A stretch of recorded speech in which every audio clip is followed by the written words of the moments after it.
Mike Blackburn here with Guthrie Govan. The morning after the night before, which was, of course, the Jason Becker Not Dead Yet festival here in Amsterdam. Guthrie, I guess we want to just ask you if you can recall how you became aware of Jason's music, when that was, what your impressions were, and of course what you've thought of Jason the man over the years.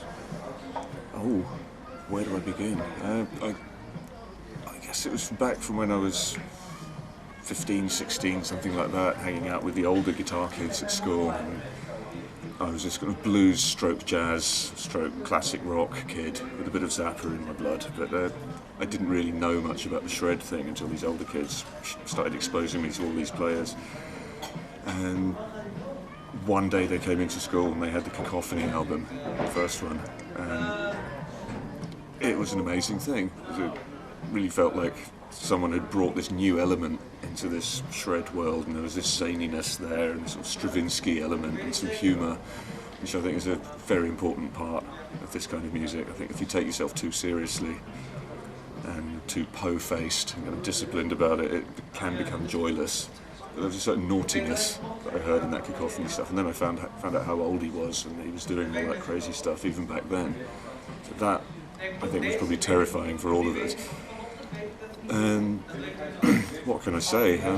Whatever you think of the guitar playing and all the great things Jason did there, I think the really inspiring thing is how he's dealt with all these horrible challenges that life has thrown at him. In fact, this appalling disease happened, and Jason's just managed to say, screw you. If you and I have to coexist, we're going to do it my way. And it's just astonishing the way he's coped with it. It is.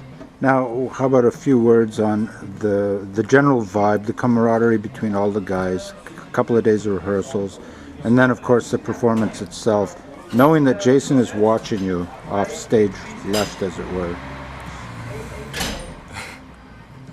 It's always best not to think about who's watching, so you don't seize up. But no, at the back of my mind, I can see this iPad thing, a picture of Jason there. And, you know, the whole thing was a bit of a beautiful occasion. I think there was a real sense that everyone was there for the right reasons. There was no competitive bullshit. It was all about the troops were summoned, the troops all came, and there was a sense of community and brotherhood, and everyone was there to help everyone else out. What were your thoughts on your own performance? How did you like it? It was very flawed. All sorts of odd things happened. But I felt lucky to have a rhythm section like that. Obviously, they're seasoned pros, and when something goes wrong, it's not a tragedy, it's an opportunity. It's like, what can we do with this unexpected thing that's just happened? How can we turn this around and make it a feature rather than a bug?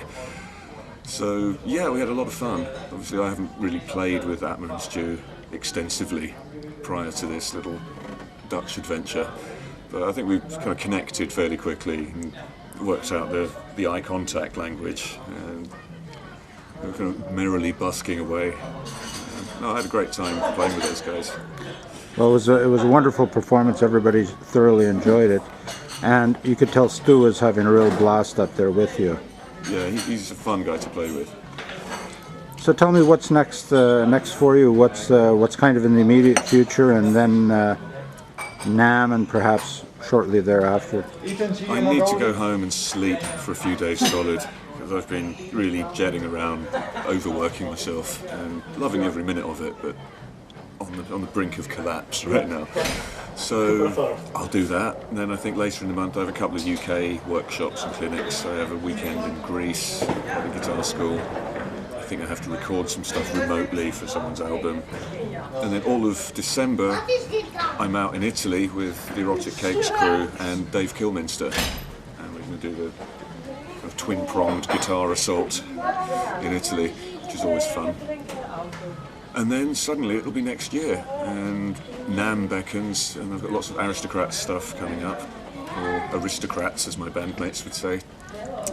So we've got some gigs on the west coast of the US, a lot of stuff happening in Europe. We've got some kind of slightly left of centre places like Israel, Turkey, Costa Rica.